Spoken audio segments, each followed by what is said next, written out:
Soldiers of Shoot.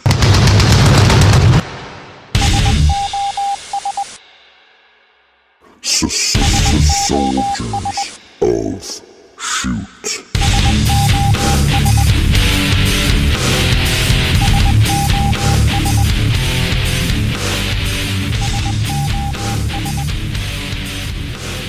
Ten hut! Fall in line, you pukes, you scum, you maggots! Soldiers of Shoot, we're back. The debut, I guess you could say, of a three-man conversation here. I am Hollywood Edwards. With me is General Stames, which you just heard, and the Electric City Saint. Guys, I want to say before we get started, we're going to talk about a couple things here currently going on in pro wrestling. But I got to say, I want to tell the people out there, this is kind of our first introduction to what people are going to get from us on a regular basis. I just want to say, you know, a certain individual made us come out of retirement and do this YouTube project, which we are calling Soldiers of Shoot. And it wasn't only that one individual, but there are others, many, many others in the world of the YouTube wrestling community and the internet wrestling community and on Twitter and on social media that are just filling airspace with total nonsense. And it's a cesspool.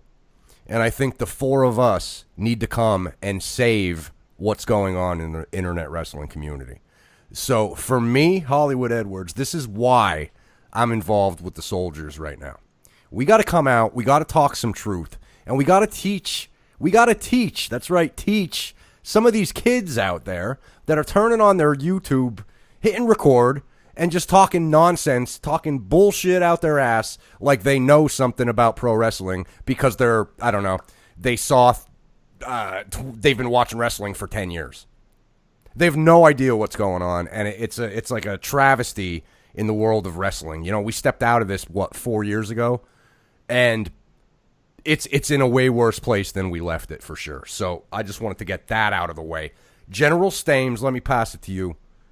Talk to me a little bit about why you want to get involved with the Soldiers here and what's your main mission, I guess you can say, that you would like to accomplish. Bro, you already alluded to it. It's the truth.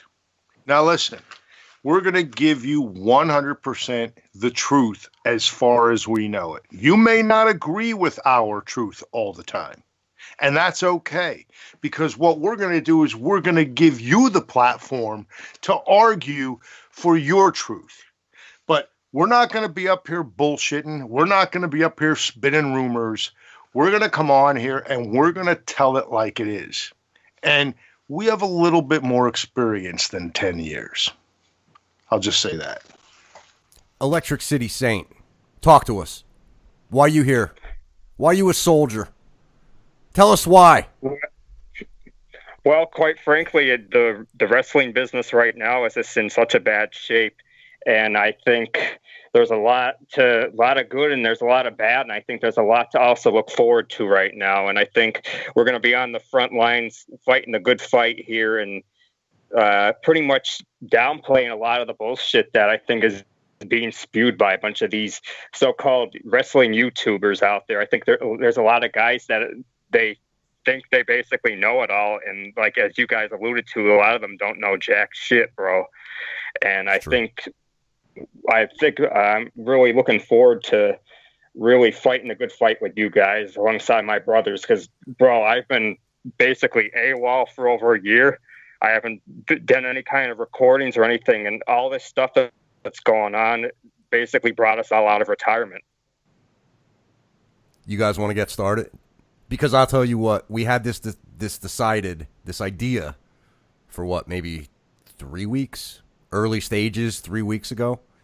I'm ready to sink my teeth into some of these topics because, like I said, there's a cesspool problem going out there, especially on YouTube, and we need to fix it. So do you guys have anything else to say in opening? It's time for the shot heard around the world. All right. It's time to shoot, fellas. Let's get into this.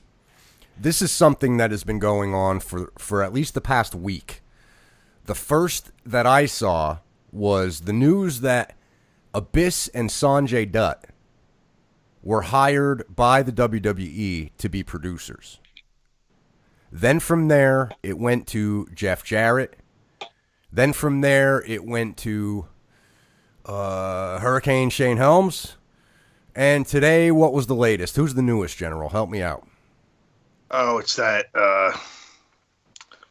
Daivari. Is that his name? Yeah, Sean Daivari. Okay, so now we have 5 bookers that I would say are probably five producers, bookers, whatever you want to say, that were probably mainly producing TNA content.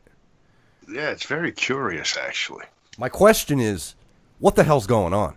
That's my question. That's what I want to discuss here with this. Saint, did you hear these news reports, and what do you make of it? Because I think it's very, very intriguing that the WWE is hiring these 5 guys.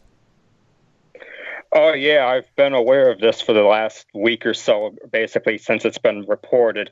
Honestly, I look at it this way. I think just like what we're doing here, I think they're basically preparing for war, essentially, because I think they don't want to admit it, but I think they're worried about what's on the horizon with AEW starting up. I don't think they're ready, bro. This is like going to be the perfect storm, honestly. And I don't think they're ready for it. General, I don't know if the Saint here has our phones tapped, but I'm pretty sure I basically said the exact same thing to you about 2 hours ago. Yeah, I'm going to have to start watching what I say about the Saint on the phone calls now that I know who's listening. So I'll say this, too. It's intriguing to me that they are all TNA/Impact guys that have relationship with TNA Impact. That may not mean a thing. But one thing for sure, it seems like, and we've seen this before with Vince McMahon, he'll go out and try to buy up all the talent. Is it possible that right now he's going to try to go out and buy up all the wrestling minds so there's nobody to help AEW along the way? I don't think he can do it. There's too many wrestling minds out there to buy them all up. But, boy, it seems like he's getting off to a hell of a start. I'll say this, too, piggybacking off both of you. When you take a look at wrestling on television, I got to think that they're targeting Impact producers for a reason. I mean, you're not seeing them hiring Delirious from ROH. You're not seeing them bringing Jado and Gato over from New Japan. No, it's TNA. TNA is the only one that came close, and by came close, I mean, at least challenge them with existing, So I think that's got to be it, man. I mean, AEW we know has Billy Gunn, but where else are they going to get some talent? Now, like you said, they're not going to be able to buy up anybody. There's a bunch of guys out there that they can grab, but it sure seems fishy to me that this is Jarrett and his boys, basically. It's Abyss. Abyss has been with TNA forever. Why now? Why now? I think it's the threat of AEW. He's scared. I don't care who it is. I don't care who it is. I don't care what his name is. I don't care if his last name ends in a color. Okay? You could say what you want, bro.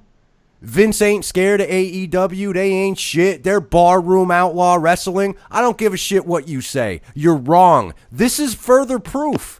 And we're going to get into more of it as we go on here. All of a sudden, everybody's leaving. All of a sudden, there's talk about this guy leaving and this girl leaving, and this one's frustrated and this tag team's frustrated. You know why? Because now there's somewhere to go. That's right. There's somewhere hope to is go. On the horizon. The boys have hope. And the hope lies in AEW. Vince McMahon knows that. Just the other day, we talked about Triple H in his interview last week on ESPN. When he was asked about AEW, he really kind of downplayed it and said, well, yeah, they're competition, but we compete with everybody. We compete with the news channels. We compete with regular television. We compete with the NFL. We're competing with everybody. This is just somebody else we have to compete with. And maybe that is so. Mm-hmm. But we are seeing the beginnings of, as the Electric City Saints said, they're preparing for war here. And to me, just that they're doing that there's this preemptive going on, tells me that Vince McMahon isn't going to overlook this. He's not going to undersell it and or no sell it.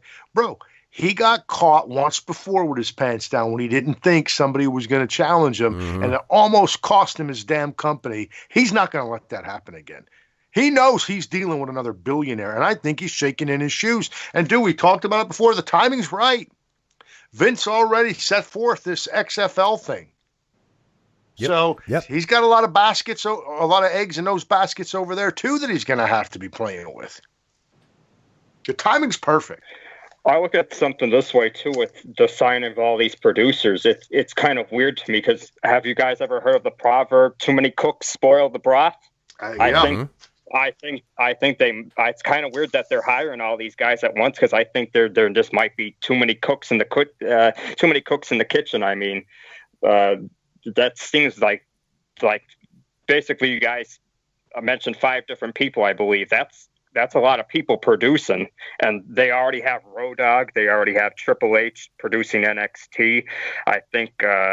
Who else do they got? I think Shawn Michaels helps with some of that sometimes. There's a lot of that's a lot of names and a lot of egos, and I think what might happen with that is somebody might have a good idea, and the rest of the guys might not go for it, and that might ruin like a whole entire storyline or a whole entire feud, whatever you want to say. The way I've always heard that was too many cooks could spoil the coney sauce. But I'll say this too: we listened to a shoot video years ago, if you remember, Edwards, that Kevin Nash talked about back in the days of WCW, and it was the same type of thing. He said there were too many cooks. Basically, he talked about the chili.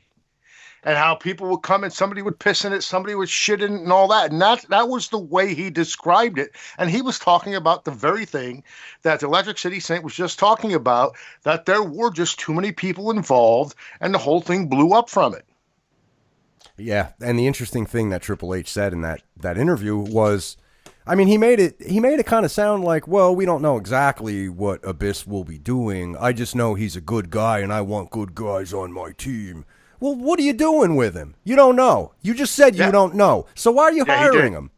He actually said, he actually did say, we don't know. We're going to try to find the best fit for these guys. Now, we don't know where that is yet, but we're going to work that all out. So they're hiring a bunch of guys without knowing yet what they're going to do with them. Again, that tells me they're trying to put the corner on the market. They're trying to get these guys out of there, under their control, so AEW can't hire them. Not that AEW would be looking for these guys anyway. There's plenty of other guys out there. Vince Russo's still out there. Jim Cornette is still out there. I mean, there's a lot of guys that are still out there. Well, some of those guys hate them, but yeah, I see your point. I mean, there's plenty of guys that they can hire if they wanted to. They also have Arn Anderson. He produces for them. Billy Kidman, Dean Malenko. There's a bunch of guys back there. There's just so many guys already. It's like I really feel like they really are stocking up some ammunition here for potential war here with AEW. It seems like for a change, Vince isn't fooling around here. Yeah, stay tuned. I guess we'll have to see. Let me ask you guys, if there was one of those 5 guys that you would have liked to see AEW get, which one is it? Because I actually do have one in mind.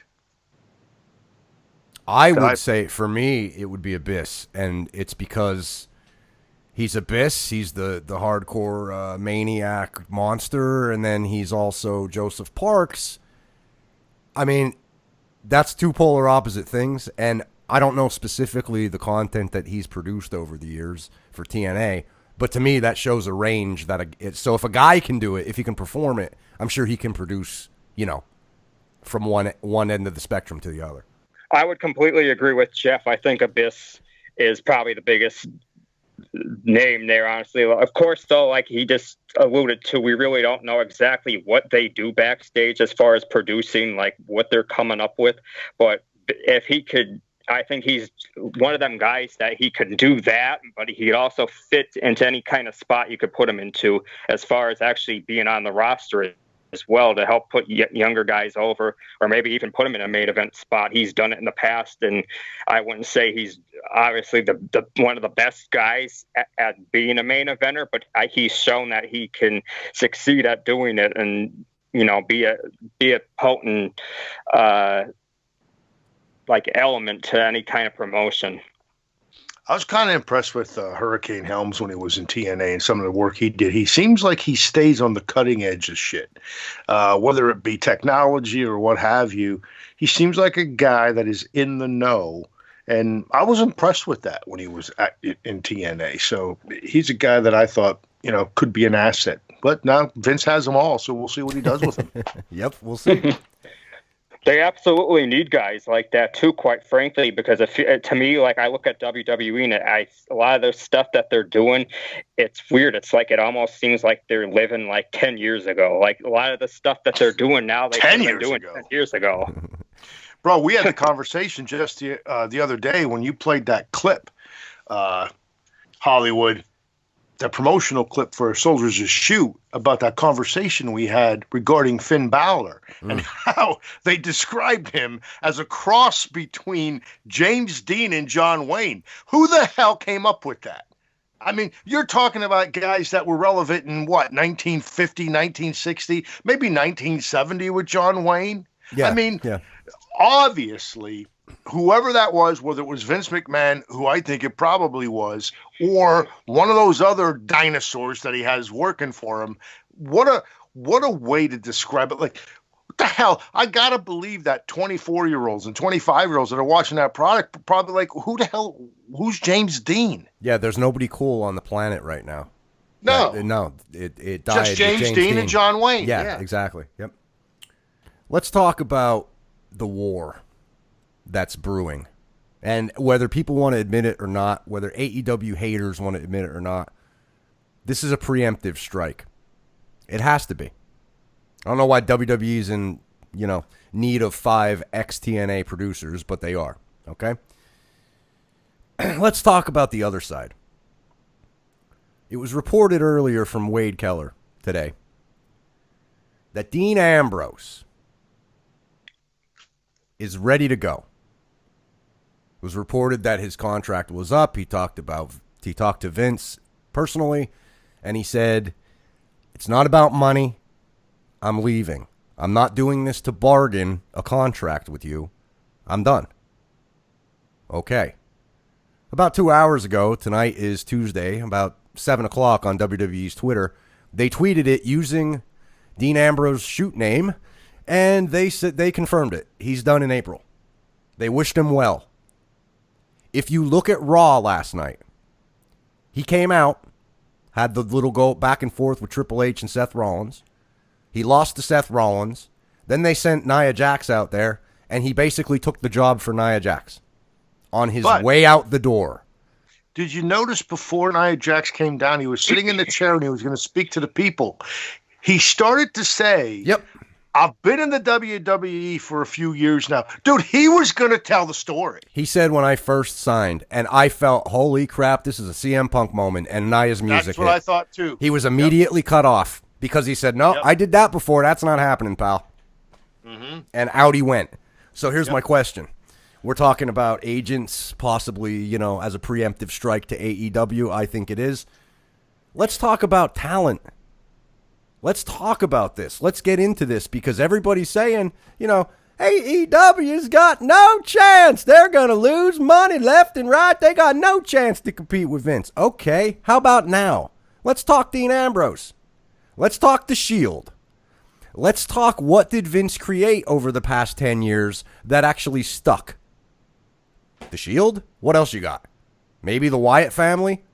Okay, one of those Shield members, an ex-champion. As of, 3 weeks ago, an ex-champion. Okay? Multi-time champion. Okay? A guy that's in the ring Monday night going toe-to-toe on a microphone with Triple H like he can hang with him, he's out the door. You're never going to get a Shield reunion again, okay? That was beautiful, too, by Dino. If AEW haters don't think that this is a problem, I guarantee you if AEW doesn't exist, maybe Ambrose stays. Okay? Maybe. But maybe he's that frustrated that he'll just go to New Japan or back to the Indies. But AEW existing, I really think it pushed him to say, 3 months early, yeah, I'm out the door. Yeah, absolutely. Why wouldn't it? And the contract they offered him was a 5-year deal. He probably looked at that like it was the end of his life. 5 years. That's a jail sentence. Seriously. And listen, if you're out there and you're an AEW doubter, if you really believe that they're just going to go down in a blaze of fire and no one's going to want anything to do with them, let me read you this quote from Dolph Ziggler. I thought this was very interesting. Now, Ziggler did show up at the Royal Rumble, but he was asked specifically what he thought about the prospect of going to AEW. And I'm going to quote him here. "You never know. I think it would be great. I think it would be a great addition to that company, which seems to be for true wrestlers who love the sport and the business. It's a great idea." Bro, if you're Vince McMahon and you read that, that's a problem. Mm-hmm. He said that other company seems to be the company that is going to attract the true wrestlers who love the sport and the business. Dude, that's a flare right there. Vince McMahon is seeing that, I guarantee you. Let me start off by saying I'm in the minority here. I don't buy it. I'm actually surprised that you guys are believing this. I actually think the whole entire Dean Ambrose thing is a work, actually, because it's interesting to me that right off the bat, this is to me. I don't know about you guys, but to me, it's weird that WWE would actually acknowledge this on their website and basically report this for about 2 months earlier than it's supposed to happen. To me, it seems weird, especially the way that it seemed like to me, like last night, or basically, I guess it was Monday, correct? Yeah, last night. Yeah, Monday, last night, Monday. Yeah. So to me, it seemed like Stames said, it did sound like he was getting ready to start cutting a big promo there. And to me, if it was a shoot, to me, I think they would have cut his mic. But it seemed like he just kept going for a little bit. And then, of course, Nia Jax came out. But I don't know. It's just weird, like the way that this is happening, because to me it almost seems like they could work it into a storyline. There was even a tweet by No Way Jose earlier today where he said that he wants to fight Ambrose before he leaves, and to me right there, that automatically kind of leads me to think that it might be a work. Now I'll admit that it certainly could be legitimate that he could be leaving, because honestly, the way that he's been booked lately, wouldn't blame him in the slightest if he does want to get the hell out of there. But to me, like everything, the way everything is going right now, I honestly think it's easily a work. Honestly. It's funny because I did think about the aspect of whether or not it was a work. And the thing that kind of convinced me that it wasn't was this latest tweet by the WWE where they referred to him by his real name, Jonathan Good. I can't see them doing that if he was going to stay on. I just have a hard time with that. Now, maybe they will. I mean, it happened before with CM Punk, but there were different circumstances there. That's when Punk got himself in trouble with Glad and all that stuff.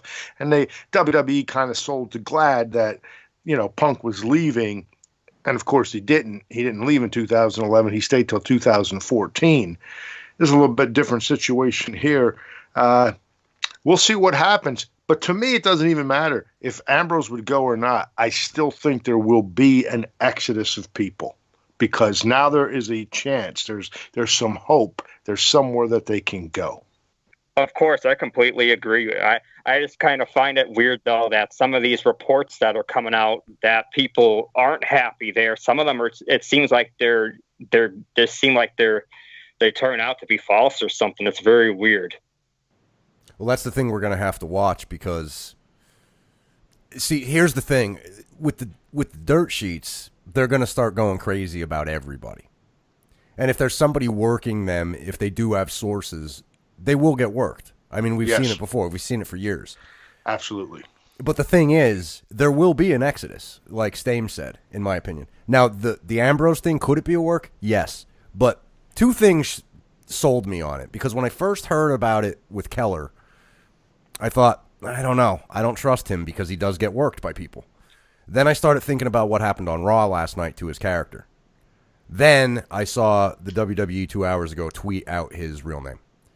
And I thought to myself, you know, that would be cool if they worked a reality angle like that. I can't see them ever doing it again. Because, you know what? CM Punk, for a moment, became bigger than the company. And it seems like when you watch their booking, especially since CM Punk, guys get hot, guys get red hot, guys get white hot, and he pulls them back. Yeah. And to me, that's because he doesn't want them bigger than the company. If he would go full bore with Ambrose right now, setting up a Triple H Ambrose Mania match, and they're going to do a CM Punk type thing, he's pissed off, he's going to go out and start work shooting on the mic. Would that be good? Probably. It would probably be good for Ambrose. But I don't see them ever doing that again because CM Punk got way too hot. Bro, when Daniel Bryan started to get white hot, they pushed him back down. Vince McMahon has already said it. Nobody is bigger than the company. He says it. So, again, could it be a work? Absolutely it could. I just don't, with putting his name out there, I don't think it is. Jack Swagger's out there wanting to go to, he's saying some things about AEW too. So. My question to you guys, though, is why do you think they would announce it 3 months early? Because it's basically the end of January. We still have February, March, and then, of course, April is when his contract apparently expires. I'm wondering if they don't have anything else for him. We'll see. Now, if he starts a program with Triple H, like Hollywood said, that's another story. But if he was in the ring last night, ready to launch a pipe bomb type promo, they send out Nia Jax and Tamina, who I understand from reading a story from Ambrose, he's very good friends with Tamina. That may have been something that the company did to stop everything in its tracks. Bro, maybe he's done. Maybe they're just letting you know. In 3 months, we're not renewing him. You're not going to see him anymore, and that's that. Now, last night he had the match with Seth Rollins, essentially ending their feud, I would think. I would agree with that.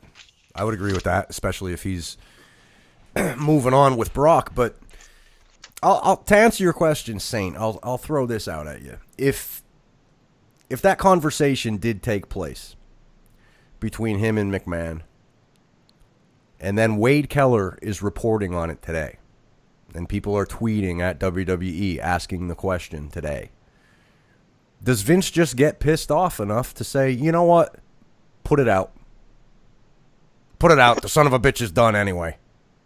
And it's not just that. He saw what happened with Punk. Is he going to take that chance again to give Dean Ambrose the platform in his ring to do whatever he wants to do? Does he trust Dean Ambrose that much? Now, I think we're going to know, Saint, come next Monday.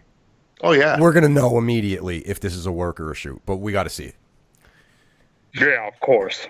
The crazy thing, though, too, is like you guys said before, they offered him 5 years. That is a lot of time in a professional athlete's career. I think that might have bit them in the ass by offering him such a long contract, because I think in this day and age, especially with all the different promotions out there, nobody wants to commit to something so long-term like that.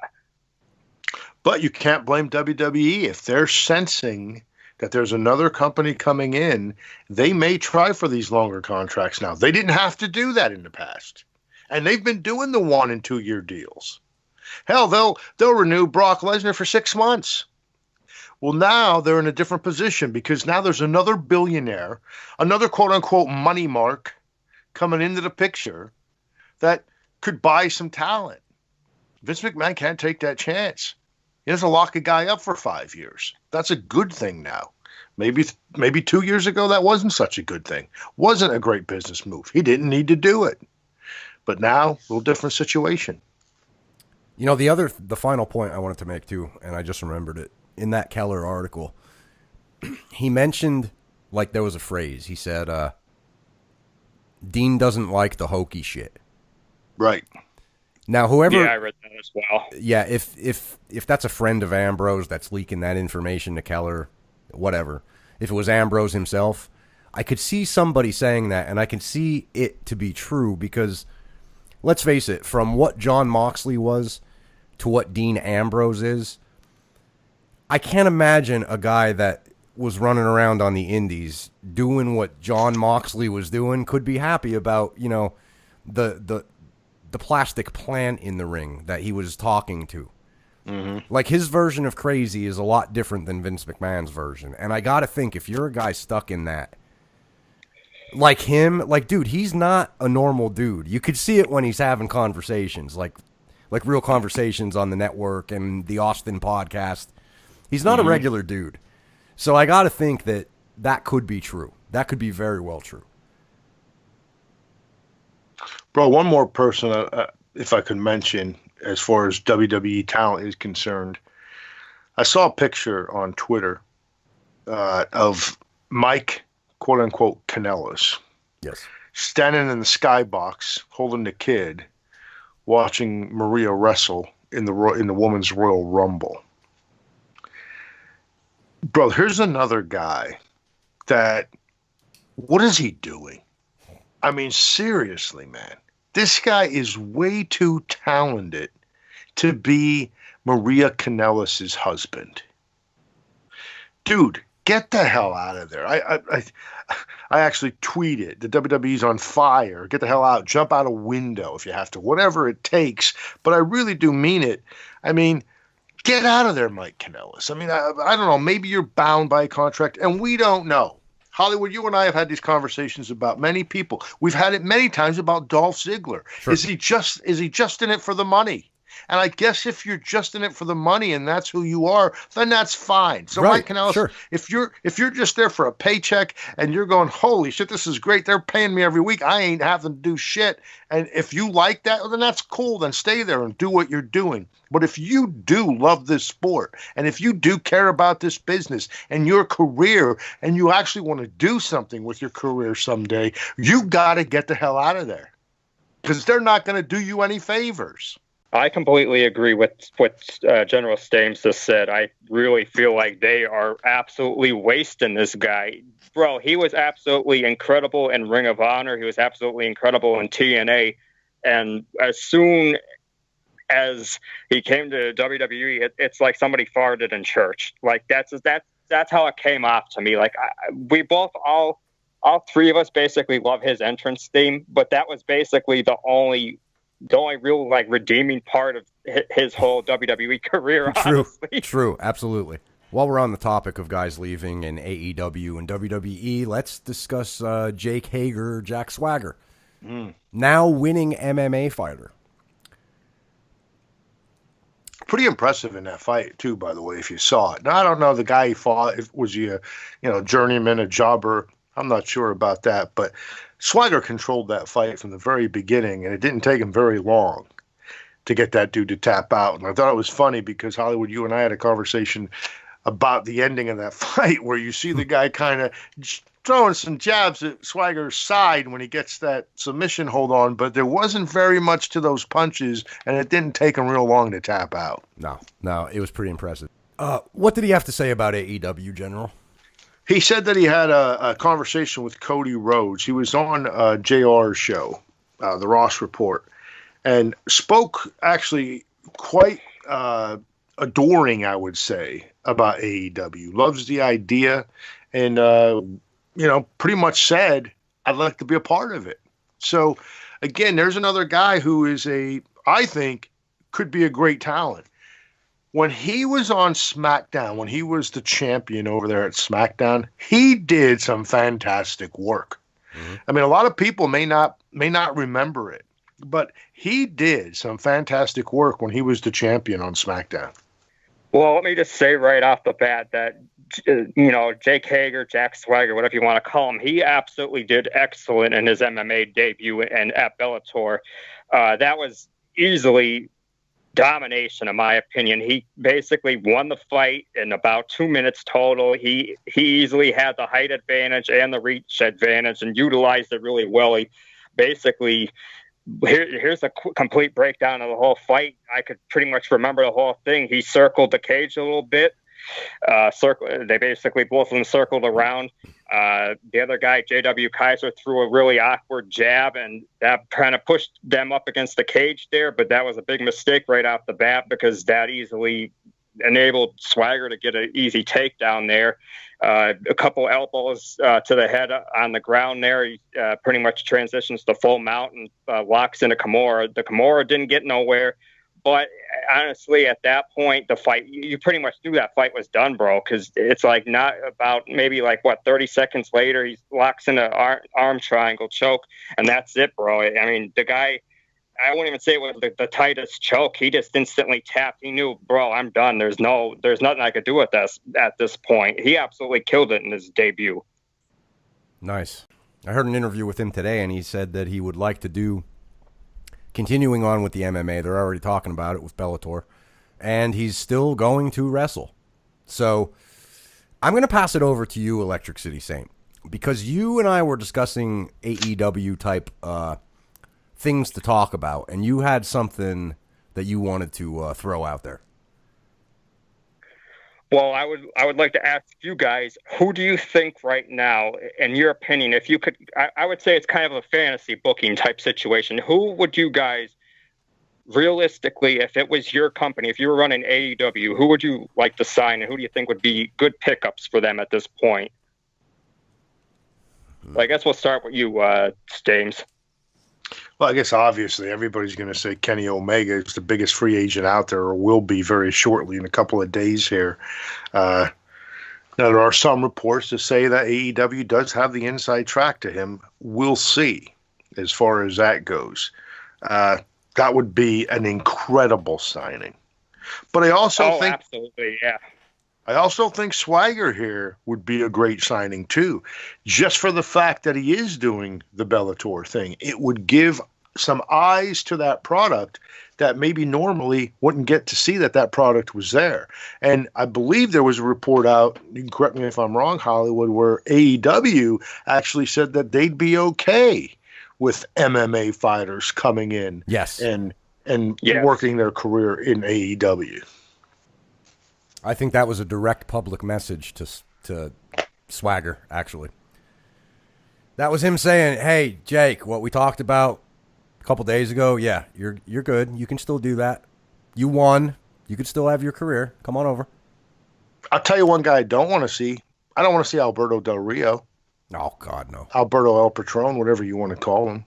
If we know what he's like on the indies, they know. I hope so. I hope they do.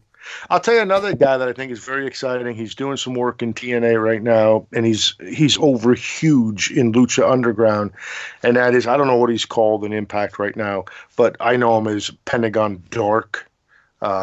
Pentagon would be a great guy to sign too. I think the guy has a great following, and I think he'd get over big time.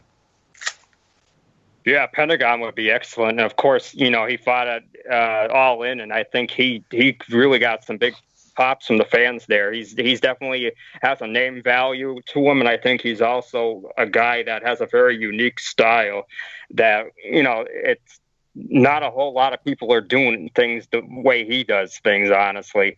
And I think, he has that lucha appeal to him. I think that would bring in a lot of Hispanic or Mexican fans to the promotion as well, which I think, that's a big market right now. You could definitely use somebody like that to bring in that demographic. Absolutely. I would say Omega and Pentagon definitely, but this is twofold, okay? Two guys that I would bring in immediately, and I truly believe that they need big guys, not indie guys. You know, your typical indie guy. They need big guys. Two guys I would absolutely agree with that. Yeah, I think they definitely need some bigger guys. Two guys I would bring in immediately would be Ryback and Big Cass. Now, I know Big Cass had something happen to him at a show in December. I guess he had a seizure. I don't know what the deal is. I don't know what kind of health he's in or if he's having some trouble. But if he's good to go and squared away, I think he's a big dude that would be, you know, considered cool also. I could see him fitting in with those guys. And I think they need a big guy killer like Ryback too. I don't think it would hurt him either, and I think it's a possibility. I don't know where their contracts are with WWE, but two big guys that need to get away from the WWE, Carl Anderson and Doc. Mental block. Doc. I mean, Yeah, Doc those two guys, they're not doing anything with them over at the WWE. They may as well leave too. I think they'd have a lot more successful career in AEW, and I think they'd enjoy themselves more. They'd be with some of their friends there. I think they'd just be a better fit in AEW. Well, Saint, give me yours. Give me your ideas. Sure.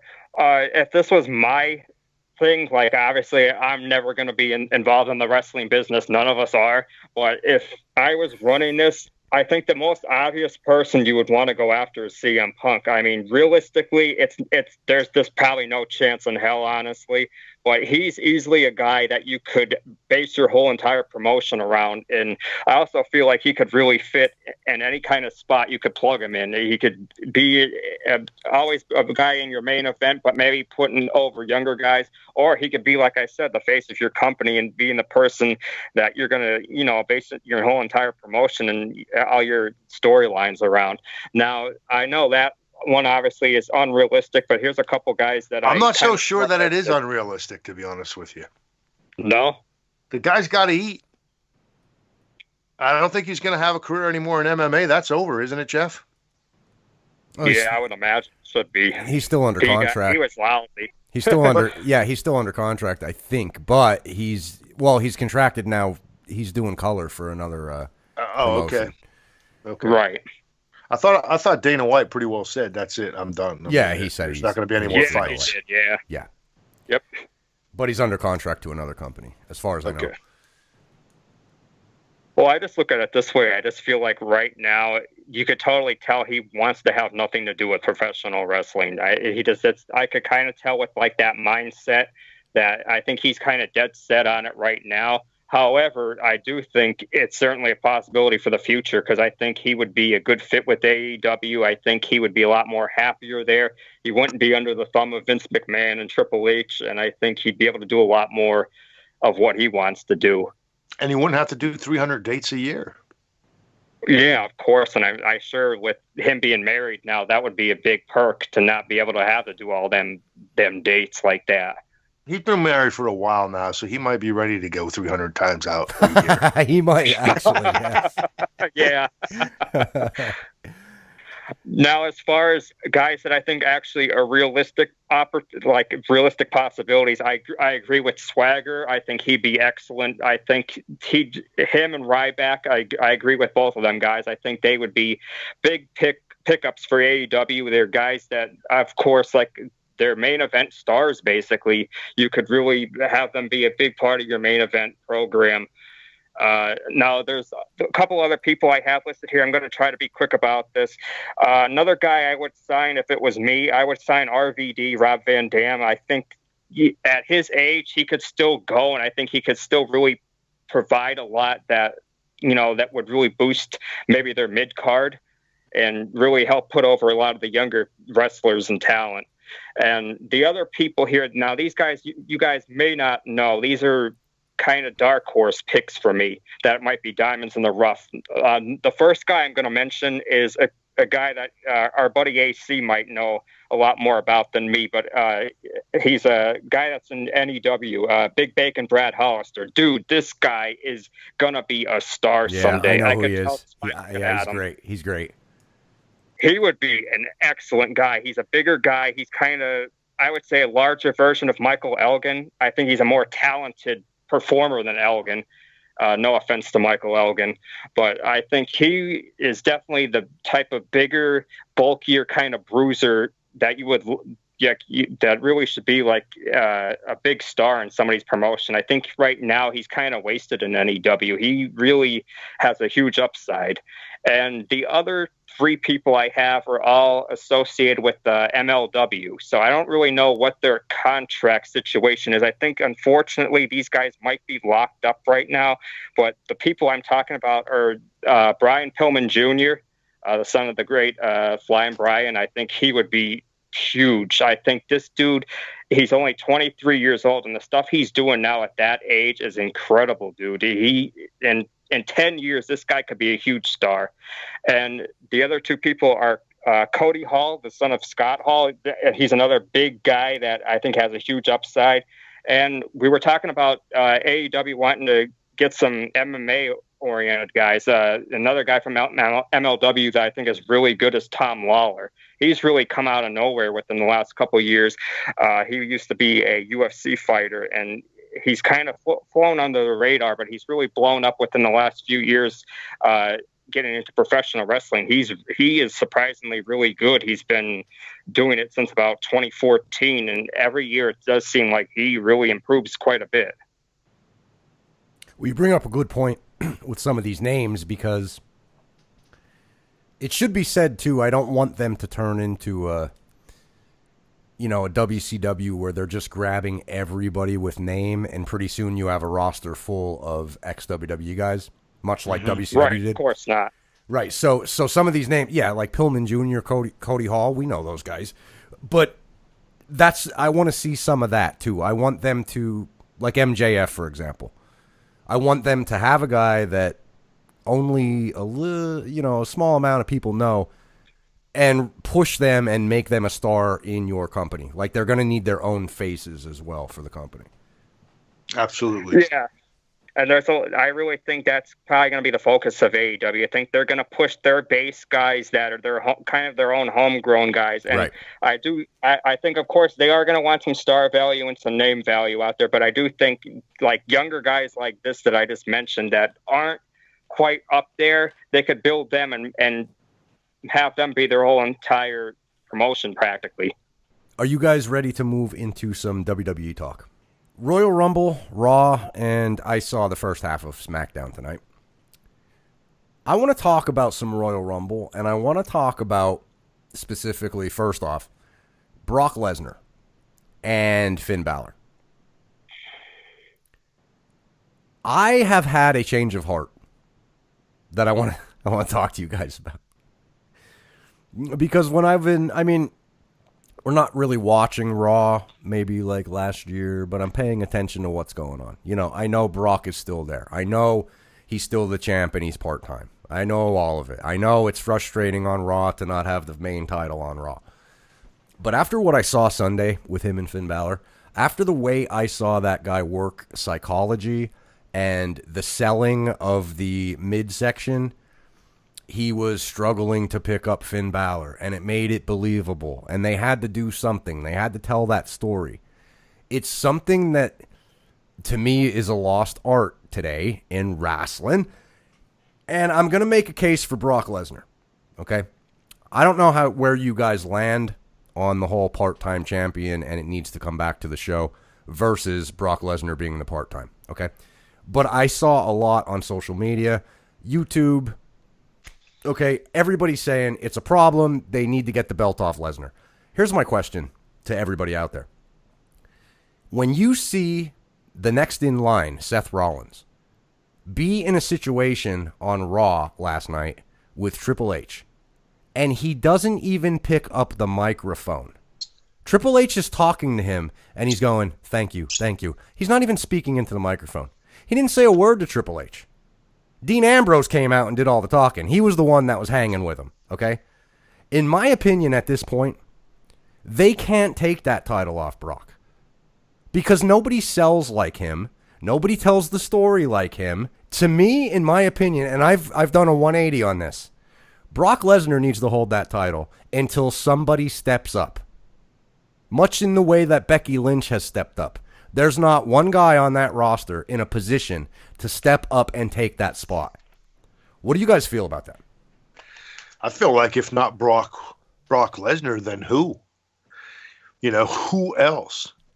I'm with you. Now, I've always been a Brock Lesnar fan. Now, I get the idea that they'd like to have the title on the main show and all that business. But, bro, he is a presence like no other. And you're right about – I'm actually a little bit surprised that it took this long for them to use the story of his stomach problems in the past. And I got to admit that whoever it was who booked that match, and I don't know who it was, but they did a great job. There was a great story told in that match. And Finn Balor may have been the right guy to use to tell that story. But now that story's over. Hopefully they don't overplay it. It seemed like, with Seth Rollins, that's how he started out with Brock, kicking him in the stomach. I don't want Brock's stomach to turn into Seth Rollins' knee. Okay? Because that's to the point of being pathetic. All right? But I'm a big Brock Lesnar guy, so I don't think Seth Rollins is the guy. And I think like you said, I think it showed in an obvious way last night. He didn't do anything to help that situation last night. Dean Ambrose came out and hit a home run. He hit a damn home run with that. And if he is leaving the company, it looks to me like he could have a very, very bright future somewhere else. I thought he did a great job there. Now, they have a guy like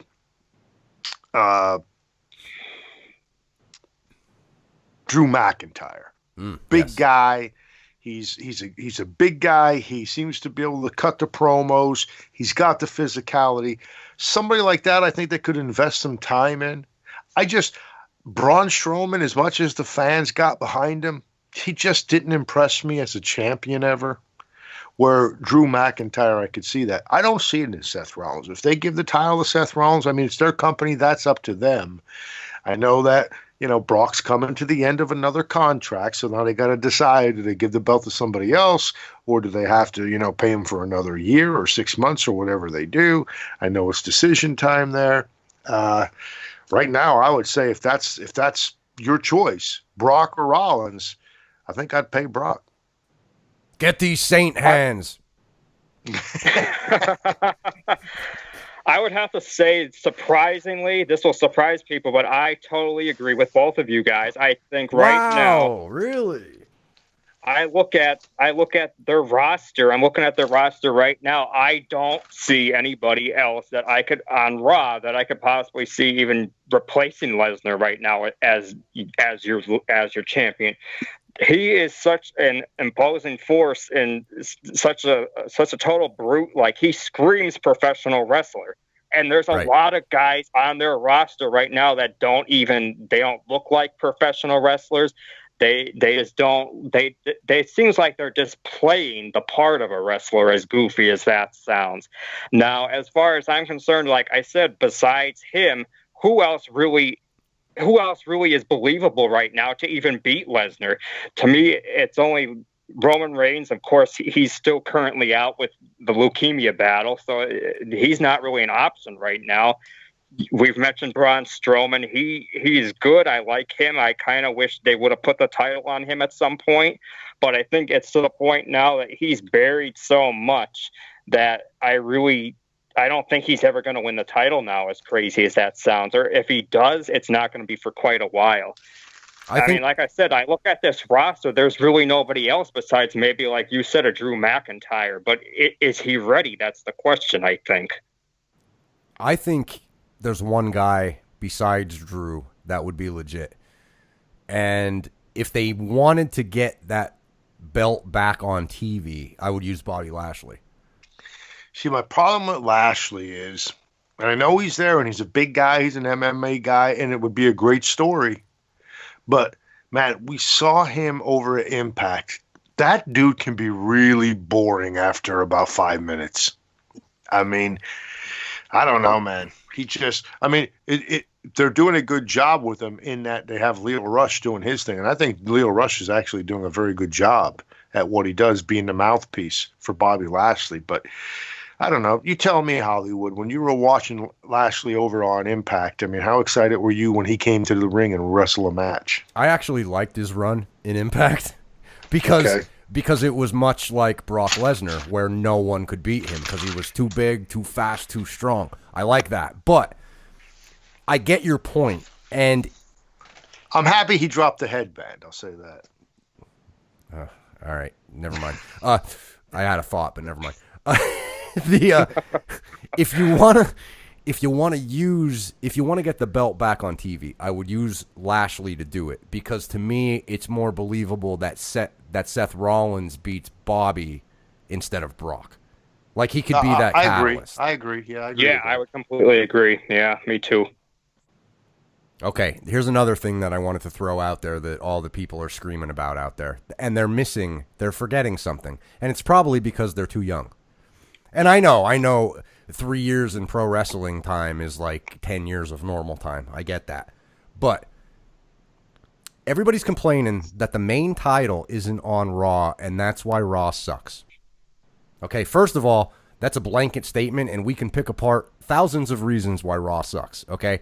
But the belt is not one of them. And why do I say that? How many titles are in that company right now? 17. Okay, 17. Yeah, it's crazy. There's literally 17 championships right now if you count like everything that all 5 brands basically. Right. Okay, so here's the deal. And they're adding one, the women's tag title. Right, there you go. So there's another one. Right. Yep. Take it back to the 80s. And I think a lot of people on social media don't realize this because they weren't born yet. Back in the 80s, we had Hulk Hogan. We had maybe Ravishing Rick Rude, maybe Honky Tonk Man, maybe the Ultimate Warrior with the Intercontinental title. And then we had tag team titles. We had 3 titles, okay? And to boot, we had 1 hour of TV program on a Saturday morning, okay? So don't tell me they can't make an interesting show with 5 hours plus a week of TV time and 17 titles. Technically 17 titles. Yeah, back in the day, the world champ basically didn't wrestle on TV, period. So don't blame the belt, and don't blame Brock and the belt not being on Raw for Raw sucking. Because these people out, they're crazy. Like, I'm reading this shit and I'm going, I had a Hulk Hogan that would wrestle once a month. I would see him wrestle once a month at a pay-per-view. Just like Brock. Seriously, think about it. He wasn't wrestling on Superstars on Sunday morning or Saturday morning. Actually, it's probably a good thing in that it stops that oversaturation of your champ. Me, I'm a fan of it. I think it's better that way, not to see the champ all the time. And I know everybody's bored with it. I know, but again, I go back to that argument of who's going to step up and take that spot. I'm sorry, man. I want to like Seth Rollins as much as the next guy, but I just can't because he doesn't have it. He just doesn't have it. He can cut a decent promo. He's decent in the ring, but he's let's face it. Put him back in the Attitude Era, he doesn't sniff the mid card. I'm sorry, he's not Edge.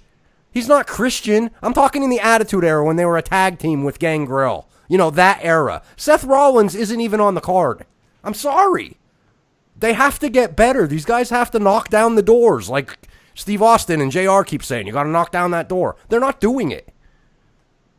And I think those people who are saying, yeah, well, we're bored with it. I think they're putting that on Brock. It's not Brock that you're bored with. It's the WWE as a whole that you're bored with. I just saw today the ratings came out for Raw last night. They did a 2.7 million, which is, there's like a celebratory mood going on that the rating is so high that they did 2.7 million people, But then I read a little bit further into it and realized that the night after the Rumble is always one of the top 4 or 5 ratings for the WWE and has been for years. But here's the real telltale.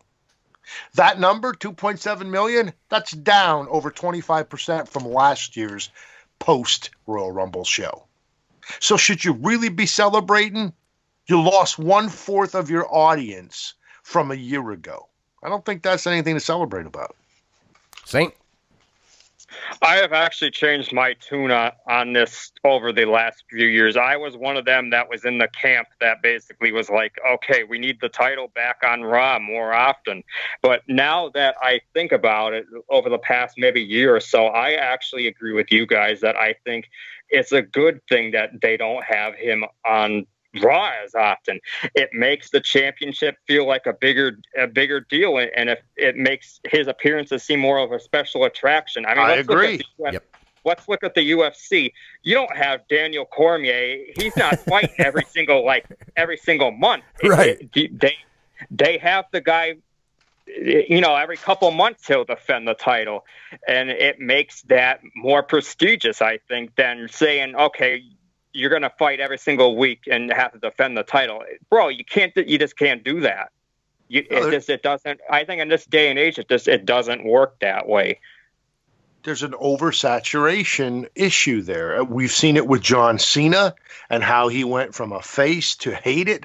We've seen it with Roman Reigns. I mean, how many times do you have to see it? And I'm talking about in the very recent past until you realize, hey, it doesn't work. That oversaturation does not work. Right. And if you're Vince McMahon, let me take the side of Vince McMahon here for a second. He's got to be thinking to himself, they got sick of John. They got sick of Roman. I bring this beast back. I build him up into like this epic story. And they're pissed because he's not on the show. They were pissed about John and Roman being on the show with the belt, oversaturating things. And now they're pissed at me for Brock. What are you supposed to do? You can't make these people happy. No, you can't. And dude, it's, again, going back to what you said, if not Brock, then who? I'm watching the Royal Rumble, and I have to watch Shane McMahon again in a WWE pay-per-view. Bro, 2 minutes into that match, his face actually looked like Brock Lesnar's. He looked like a 50-year-old dude that was about 2 seconds away from a heart attack. Why do we have to keep seeing Shane McMahon? I'll tell you why. Because there's nobody else there. It's true. And listen, that's not me saying that. That's the WWE saying that. That's why they keep putting him out there. Because they don't know who else to put out there in that spotlight. So they roll Shane McMahon out there again. Now, I'm not going to beat him up and say he didn't have a good match. He was fine. But do I want to see Shane McMahon in every damn main pay-per-view? I don't. Just like I don't want to see The Undertaker keep coming back. Just like I don't want to see Shawn Michaels coming back and having some kind of a run. Their time is over. Their time is done. Let's move on. Let's build stars. Why can't you build stars? You have this great, I don't know, AAA thing going on in NXT. Oh, geez, here we go. Where you're supposed to be able to build all these stars. Where the hell are all these stars at? Saint. You have champion after champion coming up from NXT. Where the hell are they? I don't know. Sometimes it's just these goddamn fans. It's these damn millennial fans, and it's funny because I fit into that. That I fit into that age grouping. Which You're the problem. I absolutely freaking can't stand it. I hate being like bunched up with all them morons. But bro, it's like you just can't appease these goofballs. They don't know why they hate certain things, and I think honestly they don't know what they want. They flip-flopped on just about everything in entertainment, whether it's, professional wrestling or even movies or music and everything. It drives me nuts. I hate even being compared to a lot of these people that are my age. And, it's almost embarrassing. I hate this whole like PC culture and all this whiny bullshit all the time. Dude, well, let's get into it then. All right. I have a Becky Lynch. Okay, listen. She's so over. I get it. She comes out and it sounds like the friggin' Attitude Era. I get it. The crowd popping like crazy. I get it. All the signs are up. I get it. But at what cost? You fans, and this is the cost. These fans are out there bitching and moaning and whining. There's no storytelling anymore. There's no story. Okay, let's break down the story. Bro, if you want a story, read a fucking book, bro. Yeah, apparently that's the answer. Because here's the thing. She gets beat. Dude. A lot of these younger people would benefit from it too, because I think a lot of the people my age, they really could really benefit from reading some books. Yeah, definitely. The thing is, okay, she goes out, she loses to Asuka, she taps to Asuka. Okay? Now that's not her fault, that's the booking. I get it. I understand.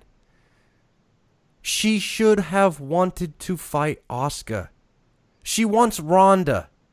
It's completely illogical. So these fans are willing to sacrifice storytelling when they're pissed off that there's no storytelling. How can you be out there on Twitter going, oh, it's going to be great. Becky and Ronda, finally they're going to give it to us. You know what I hope McMahon does? I hope it's a 10-second match and she takes her down and taps her immediately. You know why? Because y'all deserve it.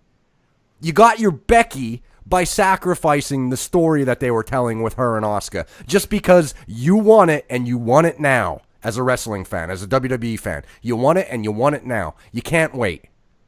Think about this. In what sport would you ever see a person quit their match and 30 minutes later they'll be given another title shot? That happens nowhere else but the WWE. It's pathetic, man. Oh, and by the way, the inconsistency of their storytelling that no one gives a shit about. She comes out and takes Lana's spot. She's begging Fit Finlay, who's now booking matches. Fit Finlay sends her into the match. Meanwhile, R-Truth comes out for the men's Royal Rumble. Nia Jax comes out, throws him, beats him up, and just walks her way into the Royal Rumble. Can you explain to me why nobody's pissed off at the fact that they can't tell a story? Yeah, I guess because Finn was or Bailey wasn't there. I guess Nia couldn't ask him, right? He's not there, so or Finlay. What the hell? She just walks down and goes into the ring, and that's okay. Yeah, imagine her coming out on Raw going, well, somebody calling her out on it, and her going, well, I couldn't find Fit Finlay. Yeah. Well, who's Fit Finlay? Is he running SmackDown to put Becky in that match? Nobody cares. Nobody cares. None of these fans care. As long as we get our Becky and Ronda in April. Nobody cares. She lost her match. She didn't just lose her match. She quit. She tapped out. It's unbelievable that the same night she's given a title shot. It's just unbelievable to me. Now, it's one thing if she would have, she gets into a submission hold and she passes out and they stop the match. And then, like you said in the back, Hollywood, maybe they go back there after Lana can't make it out and they say, we need somebody. It's a 30-woman Royal Rumble. We only have 29. You got to come in and bail us out. No, she comes out as a loser, quitting her match. And then she wants to go back in the ring. You know what that is? That's all the millennial way, too. Sure, right. We don't want to work for anything. Yeah, we know we lost, but we still deserve a title shot. And, dude, on Raw, on SmackDown tonight, you deserve it. You deserve it. No, she doesn't deserve it. She tapped the hell out. I know. It's true. She tapped out. She doesn't deserve shit. Yeah, we were talking about Jake Hager earlier. So let's have Bellator, the guy that Jake Hager just beat, let's have him come out and get a title shot next week. Yeah. It's the same thing. Yeah, How does bro, that make sense? It doesn't make sense. That's the funny thing about it. Like, I look at it this way. I know we're supposed to suspend our disbelief or whatever, but I compare this to, like, if this was the Super Bowl and let's say, of course, it's the Rams versus the Patriots next Sunday. This would be the equivalent of, like, if the Packers came out out of nowhere, and they just like beat the shit out of the Patriots players and said, all of a sudden we're in the Super Bowl now. It just doesn't work that way, bro. It doesn't. Yeah, Saint. You know what else? It's like Walking Dead, right? They set up this big 4-season story arc between Rick and Negan. But everybody loves Daryl, right? So Daryl needs to go kill Negan. We don't care about Rick. We just want Daryl to go kill Negan. Why? It doesn't make storytelling sense for that to happen. And I don't understand how people could look at this product and think that the problem is because Becky doesn't have the title. No, the problem is there's story holes all over the damn show and nobody cares. This is why nobody watches the damn show. This is why guys like us have to come back and do a show and start watching wrestling again to explain it to these people. I pulled up many videos on YouTube today getting people's thoughts and reactions to the Royal Rumble. I didn't hear it once. I did not hear it once from these YouTubers because they don't care. I don't even know if they can recognize that there's a story. Like, are they shaking their heads listening to us right now going, what is he talking about? A story? Who cares? I just want the match. That's a problem. This isn't boxing, bro. There's a story to it. It's professional wrestling. Jeez. As long as we get a good fight between Becky and Ronda. Okay. Well, it's not going to be just Becky and Ronda because we saw it tonight. Somehow, Charlotte is going to be involved in that match. I think it looks pretty obvious, okay? And, there's that rumor out there that Ronda wants to kind of slow down a little bit. She doesn't want to be as involved. So they have 2 pay-per-views yet in between. Right. So maybe they'll move that title away from her at Mania. Who knows? But, dude, if they do, I would be just as satisfied if they put it on Charlotte instead of Becky. And people will be pissed. I know that. But, dude, it just doesn't make sense. No. Becky. They could have worked Becky in there some other way over the next 2 months. You have her tap out, and then it makes no sense. Whose idea is that? Tap her out. It's just stupid. Tap her out, Paul. Hey, Road Dogg, get in here. You tap her out. Why? I thought we were pushing her. We are. Does that make sense? No, pal, but just do it. We're gonna show everybody on any given night anybody can be the champion around here. I'll tell you what. Put our truth out there with Nakamura right now and have him take the belt from him too. Saint, get in here. Get in here. Bro, what a travesty that was too. Like that you all of a sudden, Nakamura's contract's expiring soon too. I mean, I hear you think it's a good idea putting the belt on him. The dude doesn't even have it for about 25 hours and he loses it already. How does that make any sense booking wise? Like it's just so weird to me. And they completely even buried him even further by having R-Truth, I guess, apparently what you told me earlier, he took on Rusev right afterwards and beat him too, all within like a 5-minute time span. Yeah. It don't make sense, bro. It don't. Well, we can only hope that Nakamura sees the writing on the wall and gets the hell out of there too. We can only hope it. Where would you realistically think he would go? Do you think he would be an AEW guy or do you think he would go back to New Japan? I think he's enamored with America. I was just about to say the same thing because when he first signed, when it was rumored, everybody kept talking about how he's enamored with American culture or by American culture. Yeah, I think he would. I think he might move to AEW. He knows a lot of those guys.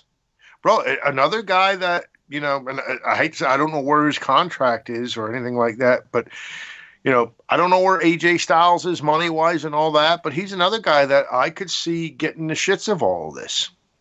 We'll see what happens, but he's another guy. To your point, though, Saint, to your point, maybe Nakamura, maybe he says, it's time to go home. That could happen too. It's possible. Yeah.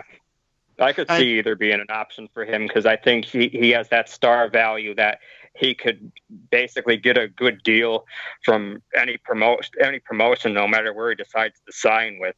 And he would be a big pickup for anybody, I would think. I think he'd be a big boost to New Japan right now. Oh, yeah. Yeah. They need him. Yeah, of course. And I also think he'd be a big pickup, obviously, for AEW because he brings that star power, and I think he would bring that Japanese element and strong style to the promotion that I think they kind of lack right now as far as like their roster, as far as who I see right now. Do you guys think that a guy like Nakamura, do you think New Japan could offer Nakamura what AEW would offer him? Oh, yeah. Yeah. Oh, yeah, of course. I think so. They have a big bankroll. I think they would definitely, if they're desperate enough, I think they would offer him big bucks for sure. Because he's already an established name. I mean, let's face it. If he comes back to New Japan Pro Wrestling, that's instantly going to pop their ratings and get a big pop from the audience right then and there. Because he is a big name, and now with him having a run in WWE the last few years, it would be huge for him to make a homecoming. Well, they could use it. That's for sure. Because there's guys leaving there like crazy too. Kushida just had his last match. We already know about Omega. I mean, they had Shibata and a couple other guys get hurt. I mean, the Bullet Club. Who's left of the Bullet Club? I mean, that promotion to me seems like they could use a little shot in the arm right now. Yeah. Absolutely. I completely agree that I think they're kind of in a transitional period right now. I think right now it seems like they're currently pushing Tanahashi mainly, and they're pushing the Switchblade Jay White. And dude, that kid, in a few years, he's going to be big. He already, I think, screams star right now. But in a few years, I think he's going to be incredible. In a few years. He was a young lion in the black trunks and the black boots, and I believe it was me and Daddy Cole maybe 2 years ago that said, we love that kid in the black trunks and the black boots. And here he is, the leader of the Bullet Club. Who's Daddy Cole? People are listening to this going, first of all, this sucks because they hate WWE, and second of all, who the hell's Daddy Cole? You're going to find out who Daddy Cole is real soon. Anyway. And I don't think we hate WWE. I mean, I cut my teeth on WWF. Sure. I worked for WWF. Oh, we're going to get into that down the road, believe me. I don't hate them. I want them to do better, and that's why I want this competition, because I think maybe it will set them forth to do better. Because right now, man, oh man, some of the shit they do, it's just unexplainable. Before we move on, speaking of Daddy Cool, let's just say the guy is tremendous. Tremendous, yes. I'll also say this: he quote unquote fits the SOS mold, so to speak. He does fit the mold. One last thing on the Rumble, and this is going to lead us into a different conversation that we are going to have later in the week with Daddy Cool. Okay?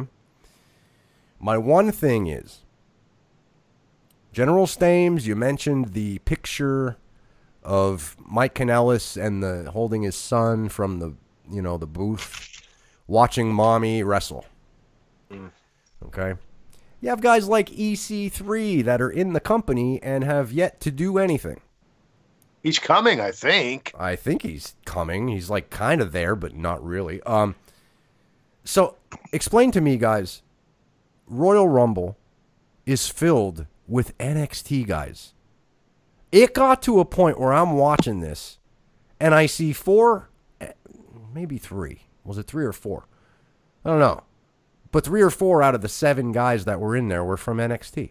And I'm looking at this and I'm going, I think they're ruining the WWE with NXT. Now everybody's going, oh, listen to this guy. Hollywood Edwards, he sucks, he's stupid, he has no idea what he's talking about.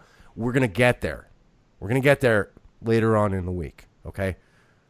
But let's keep it to the Rumble.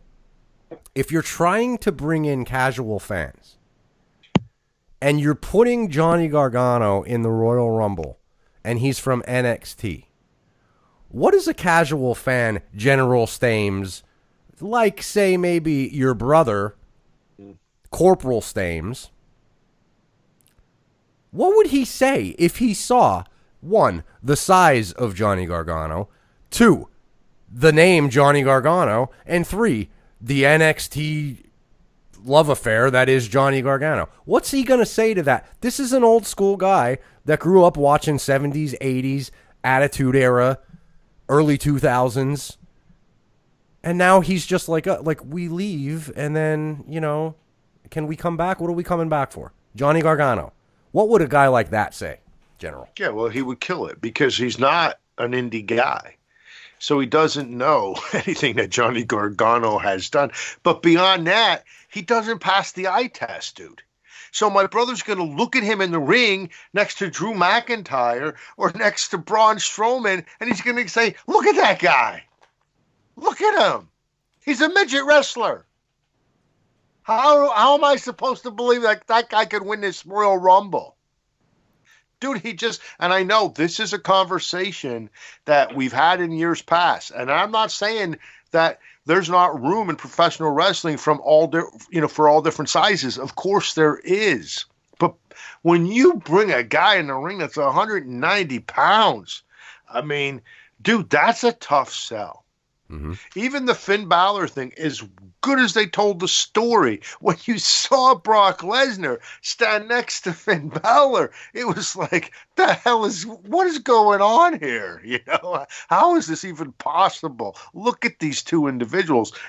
Now, the Saints said it. We got to suspend our belief. Okay? Mm-hmm. I get it.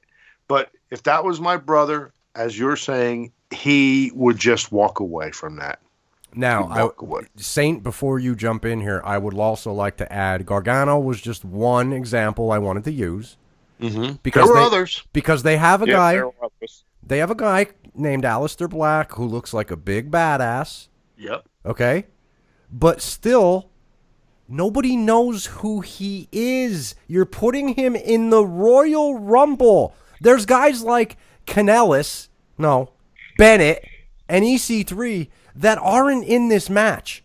And you're putting a guy in there that no one knows except for 500 people that are in Full Sail every week and the people that watch NXT online. I'm sorry, you cannot do that and expect your people to buy the network because they already have the network. I don't understand why they would do this. You're just You're plopping guys in there from NXT. Why? No one knows who the hell they are. I know who Aleister Black is. I don't watch NXT. Okay, I know who he is. I don't give a crap what he does in NXT because it doesn't matter. I know who Gargano is. I don't watch NXT, and I don't give a crap what him and Ciampa do down there because it doesn't matter. When are they going to figure this out? Because I think it's ruining the entire product, and we're going to get into that later in the week. Saint. What do you mean it doesn't matter, Edwards? What are you talking about? These guys, they cut their teeth in NXT. That's where they get big and they get over. And then they come to WWE and everybody's behind them. Aren't you watching? Yeah, everybody's behind him. Shinsuke Nakamura had a belt for 24 hours. Which he won on a pre-show. Yeah. Saint, jump in. Go ahead. It is just such a weird situation, like the way you described this. Because it's funny. I'll be the first to admit I'm on the smaller size. I kind of like the smaller wrestlers and can relate to them. But it's weird because I almost feel like a lot of the problems I have with wrestling right now all interconnect. And I think one of the biggest things was the rise of the internet. And about 20 years ago, maybe 30 years ago, I don't think the way things were, we didn't know that there was all these like smaller athletes like this. When you first watched WWE or WWF at the time or WCW, it was all way bigger guys. And it feels like nowadays, like it almost, I hate to say this, this will give me some heat, but it almost seems like it comes across like anybody and their brother could be a professional wrestler in this day and age. It's so weird to me. Like even the women's Royal Rumble, we had a 95-pound woman, an excellent athlete, in Casey Catanzaro, when you see her, a woman that small, taking bumps, it doesn't look good. It's just so weird. Like, it really does come across like anybody and their brother could be a professional wrestler at any size. But we all know that's not the truth, of course. All these guys are friggin' insane, inhuman athletes. Like, they're the best of the best, especially WWE. The people they hire are no joke. A lot of them have collegiate backgrounds in different sports, track and field, boxing, football, whatever the hell. But it's so weird because like it almost does come across like in this day and age like anybody could be a wrestler, and then 20, 30 years ago that wasn't the case. A lot of the guys were way bigger guys that were they weigh over 225 or more, and now it's like it's just weird. Like, I think that really hurts a lot when you see smaller people like that. Like, I think it really like takes away the appeal of it being professional wrestling when you just have these like really smaller people in there. Bro, like, I'm not sure how to describe it really, but I think you guys kind of probably have an idea what I'm talking about with it. Hollywood, who was that guy that Joe White? Stames, I'm sorry to cut you off, but there's a little bit of breaking news I'm seeing here as you guys are talking. Shinsuke Nakamura apparently tweeted 3 letters. WCW.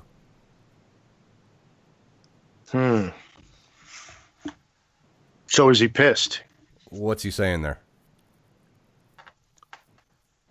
Yeah, it sure sounds like he might be. I mean, look at the way that match went earlier today.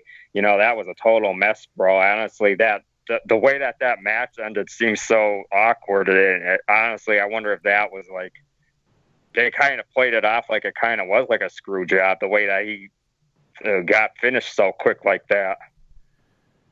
Yeah, but after the match, he and Rusev then started beating on Truth. So if he was actually pissed off, if that was an actual screw job, you think he would do that? Yeah, you would kind of think he would just walk out or something. Well, if he's a professional, though, he may finish through until he gets to talk to somebody in the back to find out what the hell's going on. Now, I'm looking at his tweet right now. He didn't tweet that till after 10:30, so SmackDown was completely over.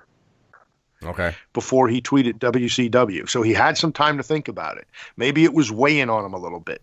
It's interesting when I look at the responses already. The first response is a gif of Bret Hart air writing WCW. I'm sure you remember that from back in the day. Yeah. My kid actually calls that skywriting. Skywriting. Mm-hmm. There you go. Yep, skywriting. You were saying.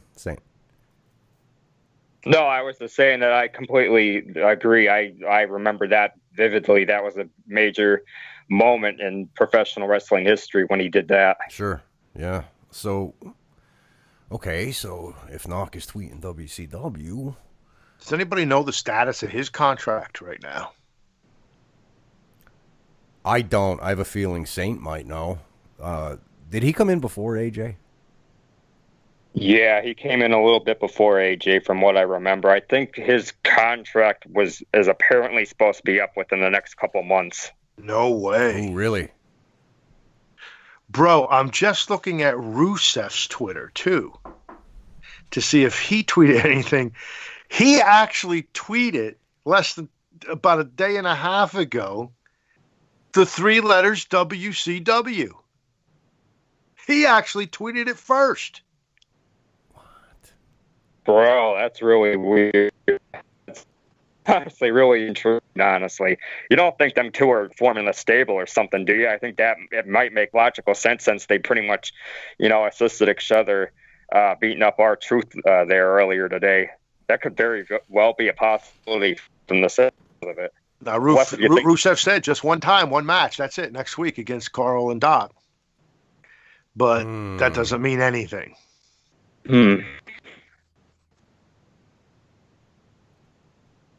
Interesting. WCW. Okay, so if it's a stable, let me throw this out at you.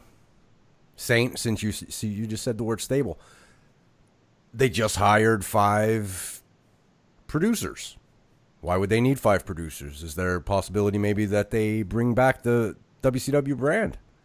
Do they do a show on the network maybe? Do we know, other than Jeff Jarrett, did any of those other guys work in WCW? Abyss wasn't around then, right? That was way too early. Or not? What about Helms? Was he in WCW? Yeah, Helms was in WCW. Yeah. I'm not sure about the other 2 though. Well, that's it. That's an interesting. What do you think, Saint? Do you think it would be a stable on Raw or SmackDown, or do you think it would be something bigger? I'm honestly not sure. I wouldn't as far as I think it would be a whole entire new product like that they're going to bring back WCW, but I do think maybe on SmackDown that could easily be a stable that they could work with. I mean, it's been done over and over though, like the foreign kind of guys all banding together. We've seen it before several times, so this wouldn't really be anything dramatically new, but it's something that it has worked in the past, of course.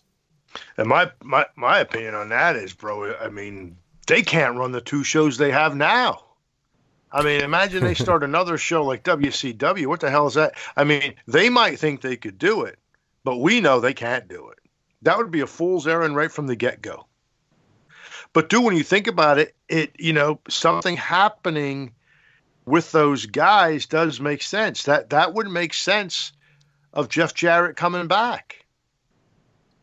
Maybe we're going to see Jarrett backstage in their ears, Yeah. It would also make sense to the comments we talked about earlier with Triple H, where he said, we're going to try to find the best place to fit these guys. We thought, well, that's idiotic. But maybe it's because he can't say what they're doing with these guys because they know that it's going to be some kind of a stable. Maybe they're going to try and pull guys away. Maybe Ambrose will fit into this.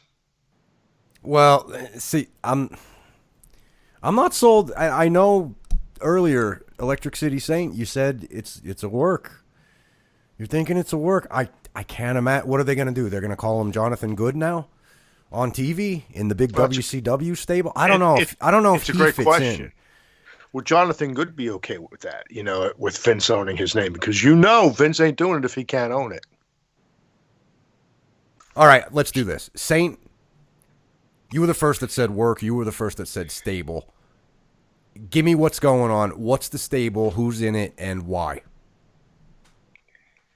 I'm looking at it this way. I think the Ambrose thing is a separate thing. I still believe that that's a work and that he's going to be staying along on Raw, possibly.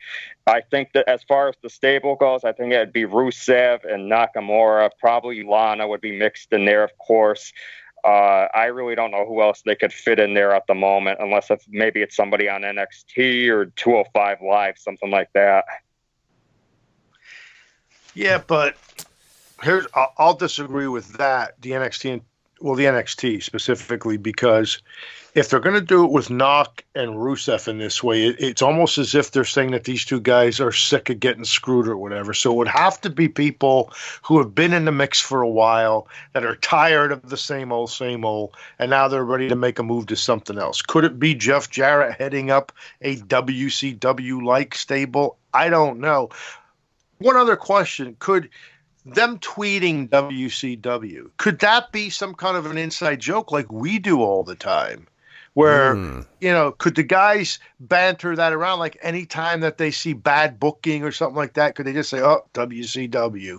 Like, is it just a, a behind the scenes kind of, nudge with the elbow kind of thing? I'm not saying it is. Yeah. I see what you're saying, but boy, that's weird that Rusev and Nakamura tweeted it, and they did what they did on SmackDown that night. Yep, and they both tweeted it inside of the span of 2 days.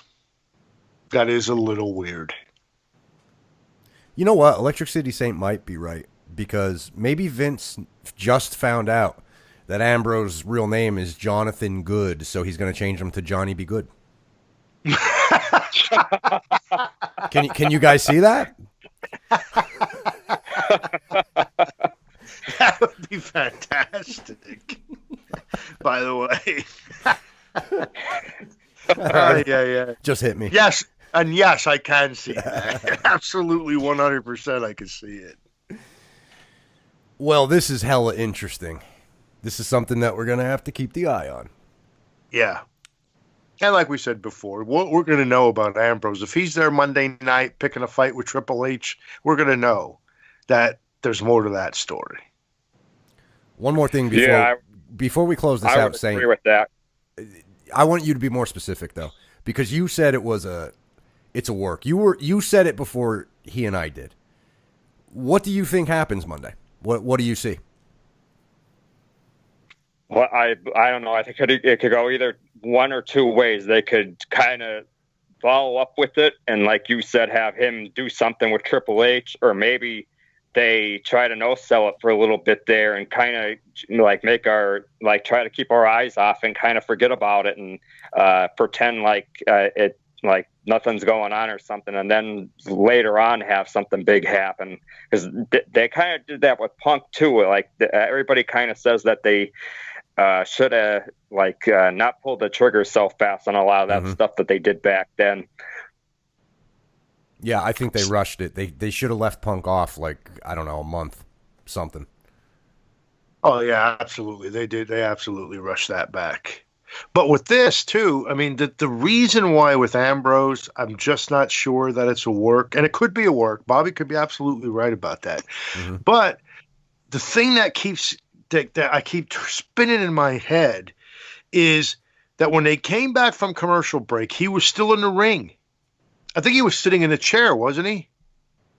And he had the microphone there, and he started to say something. We talked about this. He started to say something about the early part when he first came to WWE, and they sent down one of the girls they sent down was Tamina, who he's very good friends with.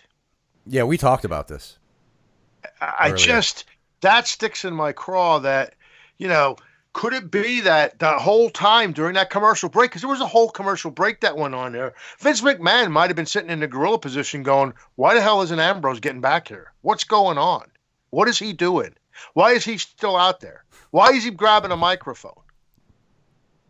Who knows? Maybe Ambrose was going to try and do, like we said, some kind of a, pipe bomb or whatever. That's the thing that makes me think, why would Vince put it out this early that he's done? Maybe because he doesn't, like I said earlier, doesn't trust him.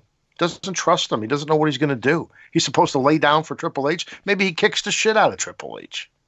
If you don't trust the guy, you can't put him in there. All right, let's put a bow on this topic. Stames. Yeah. Ambrose, work or shoot?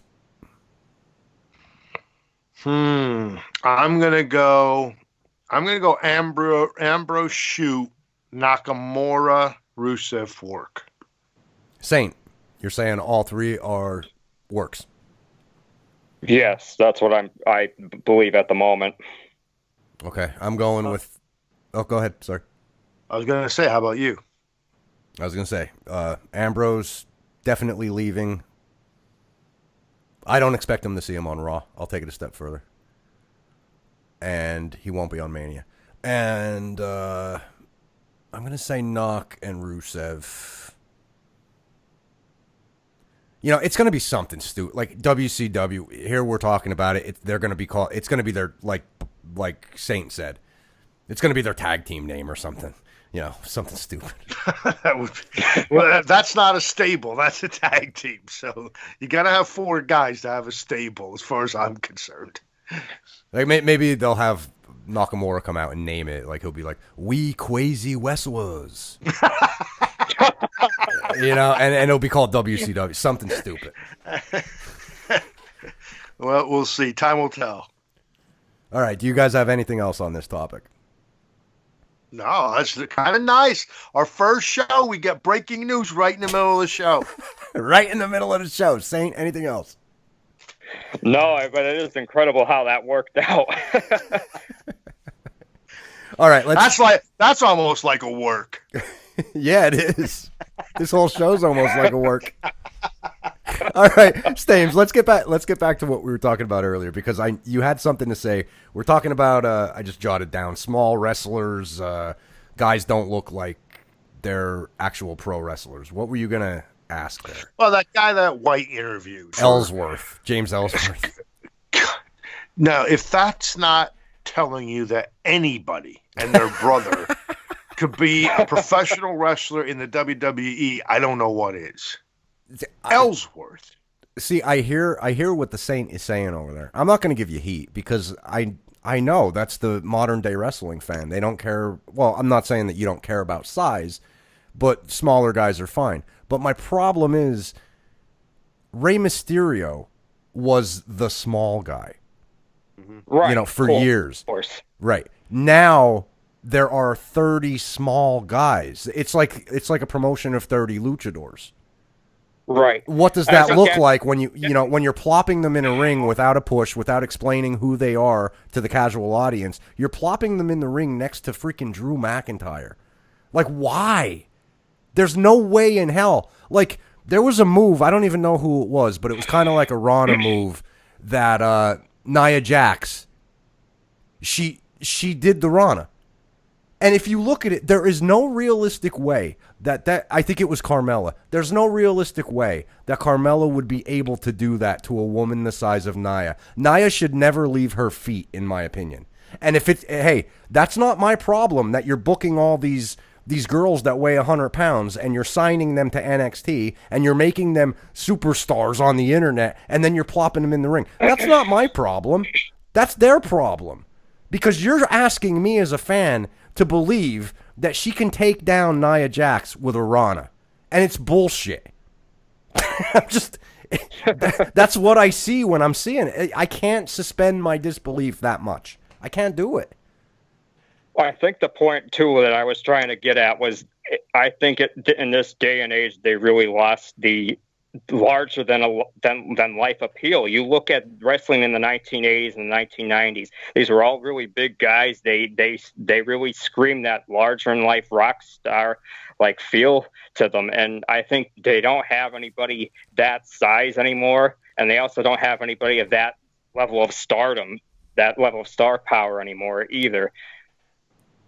I think if you walked into one of those guys in an airport in the 80s, you knew damn well you were looking at a professional wrestler. Today, right? There's a whole lot of guys that you could bump into in the airport and you would have no idea they were a professional wrestler. Yeah. None. Yeah. Now, of course, Never there's gonna be people that are hearing this and they're gonna say to themselves, "Oh, these guys love the Young Bucks, though. They love the Young Bucks." Yeah, well, guess what? The Young Bucks, I've seen the Young Bucks sell for much bigger guys. Right. That's what I'm talking about. The bigger guys shouldn't be selling. You know, I don't know. If Okada grabs one of them, they're going to sell. As they should. As they should. Exactly. Nia Jax should never be tumbling for a girl that's half her size. I'm sorry. I can't buy into it. There's too much of it. Look, Rey Mysterio, okay. Okay. He's your one guy. Okay. Now it's like a world full of Mysterios, and I don't get it. But I do want to, when we get Daddy Cool in here, into the unit officially, I do want to get into some NXT talk because, man, just what I said, it opens up a whole conversation that I think we need to have with each other. Yeah. Does NXT matter? Of course. You know, too, what really kills me with the people that do complain about the Young Bucks, as you just said, that they do actually sell for people. Believe it or not, they actually sell, and they sell a lot more than I think a lot of people do in the professional wrestling business right now. I think they're very underrated at that aspect of the in-ring work. I agree 100%. Let's leave it at this. We'll leave it with a big tease. Okay, for the end of the week.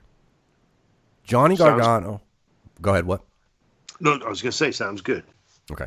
You have a guy like Johnny Gargano who builds a name for himself with the internet, like you're saying, Saint, and he gets that following, right?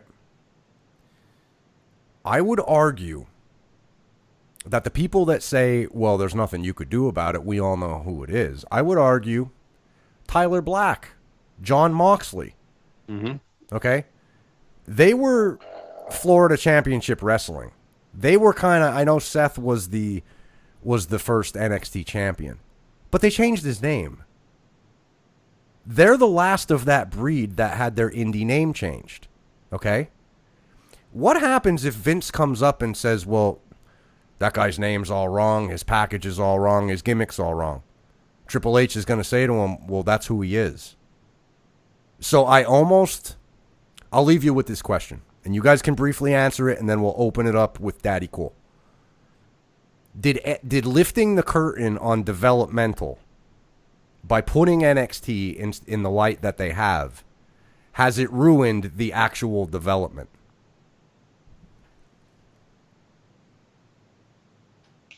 I think we can make a case that it has.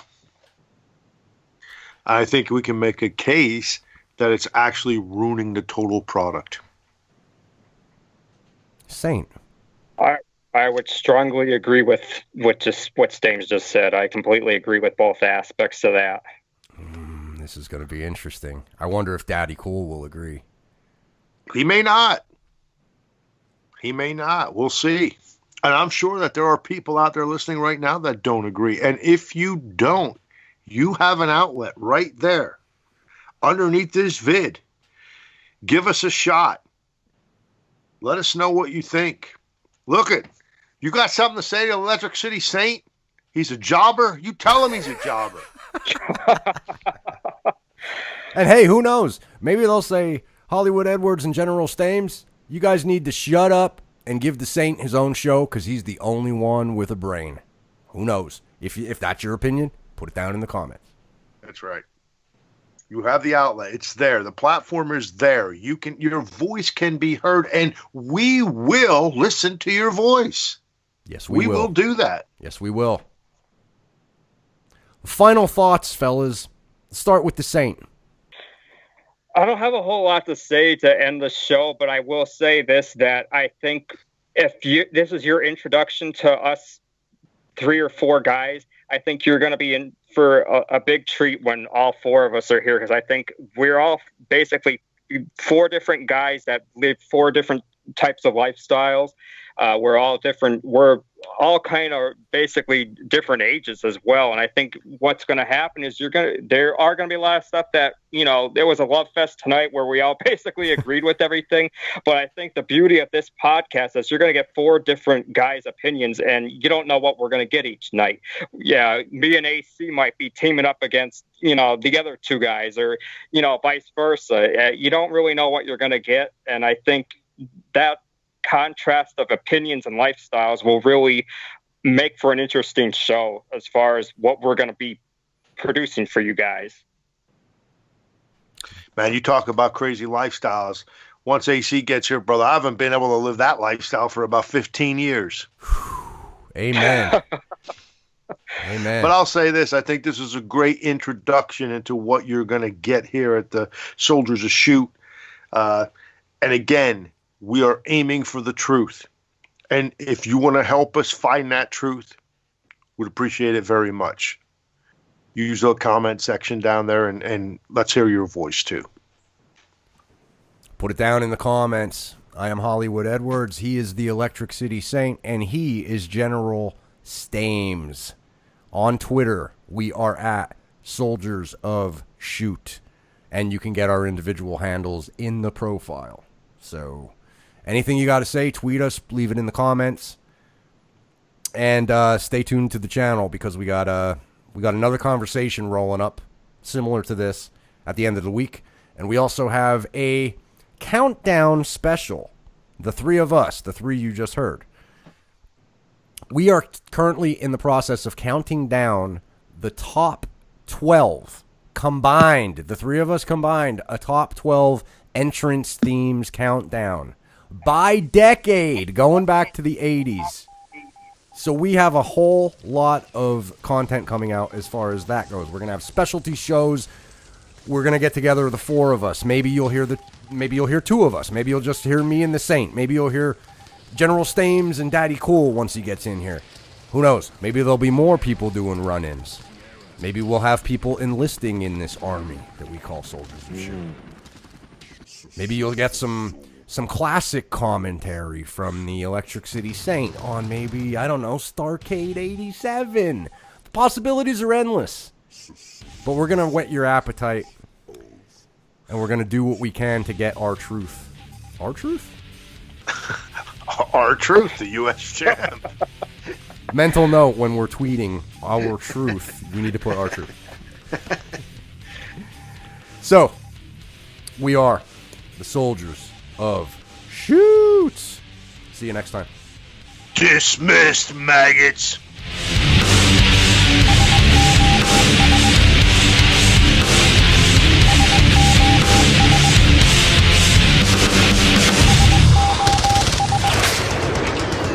Soldiers of Shoot.